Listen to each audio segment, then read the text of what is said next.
দুটি সময় ঘুমালে আপনি ফকির হয়ে যাবেন, আপনি ধ্বংস হয়ে যাবেন, আপনি নিস্তেজ হয়ে যাবেন। এটা আমার কথা নয়, রাসূলুল্লাহ সাল্লাল্লাহু আলাইহি ওয়াসাল্লাম বলেছেন, দুইটা সময় যে ঘুমায় আল্লাহ রাব্বুল আলামিন তার রিজিকে ধ্বংস নিয়ে আসেন।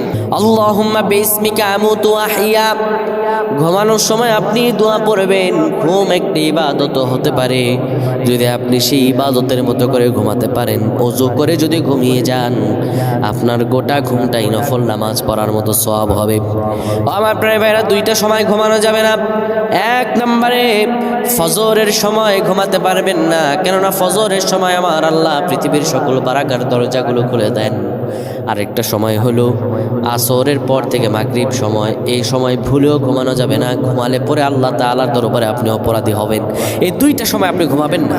এই দুইটা সময় ঘুমালে আল্লাহ তাআলা আপনার ভাগ্য পরিবর্তন করবেন না। আর আল্লাহ ওই জাতির ভাগ্য পরিবর্তন করেন না যে জাতি নিজের ভাগ্য পরিবর্তন করতে চায় না।